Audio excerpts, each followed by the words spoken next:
नमस्कार दोस्तों, स्वागत है आपका मेरे चैनल पे। दोस्तों, जैसा कि आप जानते हैं कि हमारे इंडिया के ईस्टर्न और वेस्टर्न साइड में इंडियन ओशियन रीजन लगता है और हमारी वजह से इसका नाम इंडियन ओशियन है।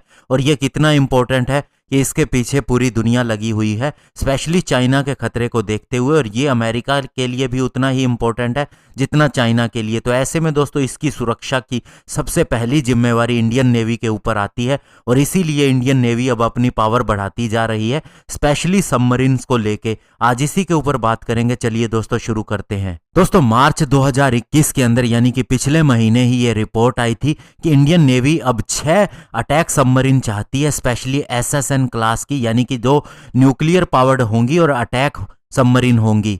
हालांकि दोस्तों, जो एसएसबीएन होती है वो न्यूक्लियर पावर्ड बैलिस्टिक मिसाइल वाली सबमरीन होती है, जिसे इंडिया ऑलरेडी बना रहा है आईएनएस अरिहंत और आईएनएस अरिघात के रूप में। अरिहंत शामिल कर ली गई है, अरिघात जल्द ही शामिल होगी, लेकिन ये एसएसएन अलग है। और शुरुआत में इंडिया ऐसी 3 सबमरीन का ऑर्डर दे सकता है और बाद में 3 और सबमरीन का ऑर्डर भी दिया जा सकता है। तो ये 6 सबमरीन हमें लगभग $12 बिलियन का कॉस्ट करेगी, यानी कि हर सबमरीन पे $2 बिलियन खर्च आएंगे। और इससे सीधा सीधा चाइना की पावर को चेकमेट किया जा सकता है इंडिया के द्वारा।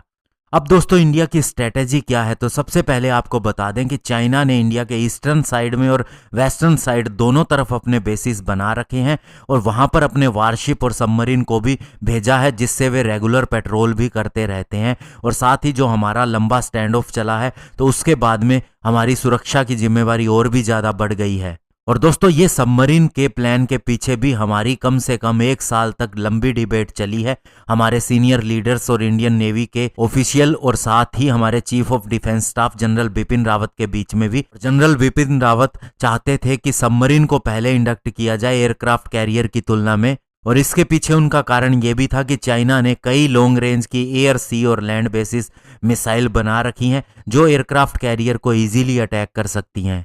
और दूसरा दोस्तों, अटैक सबमरीन का हमें सबसे बड़ा फायदा ये होगा कि ये हमारे लिए एक आइडियल चॉइस होगी, क्योंकि इससे हम दुश्मन के ऊपर सुपीरियोरिटी हासिल कर सकते हैं, क्योंकि ये स्टेल्थी होती हैं और काफ़ी लंबे समय तक छिपी रहती हैं और छिप के ये उनके वारशिप और एयरक्राफ्ट कैरियर पर अटैक कर सकती हैं। और दोस्तों, एक छोटी सी सबमरीन फोर्स भी दुश्मन को मजबूर कर सकती है कि वह अपने वारशिप या अपनी एचसेट को बचाने के लिए अच्छा खासा प्रयास करे और अपने भी काफ़ी ज़्यादा फ्लीट को वहां पर लगाए। इवन दोस्तों, वर्ल्ड वार 1 और 2 के दौरान में भी यूके और यूएस नेवी ने सोचा था कि उनके वारशिप बहुत कुछ कर लेंगे, लेकिन दोस्तों, जो जर्मन यू बोट थी, जो एक तरह की सबमरीन ही थी, उन्होंने इतना ज़्यादा नुकसान किया इनकी नेवीज़ का कि इन्हें पीछे हटना पड़ा था।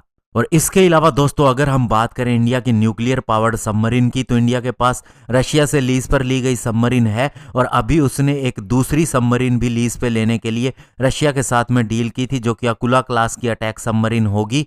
और 2019 में भी एक $3 बिलियन के अंदर एक डील की थी थर्ड सबमरीन के लिए लीज पर लेने के लिए, जो हमें 2025 में मिल जाएगी। और इसके अलावा दोस्तों, हम ऑलरेडी अरिहंत सबमरीन को, जो कि एक एसएसबीएन है यानी कि nuclear powered ballistic missile submarine है, और ये हम नेवी के अंदर शामिल कर चुके हैं। इसके बाद में हम अरिघात भी बना रहे हैं, जिसका काम पाइपलाइन के अंदर है। और उसके बाद में इससे भी बड़ी 4 और सबमरीन हम शामिल करेंगे। और उसके बाद दोस्तों, हम दुनिया के किसी भी कोने में न्यूक्लियर मिसाइल से अटैक कर सकते हैं अगर हम चाहें तो, क्योंकि ये हमें थर्ड स्ट्राइक की कैपेबिलिटी भी देता है। तो इस तरह से इंडिया का एक न्यूक्लियर पावर्ड अटैक सबमरीन को बनाने के लिए डिसीजन लेना बिल्कुल सही है और हमारी नेवी को बहुत ज्यादा पावर देने वाला है। धन्यवाद। जय हिंद।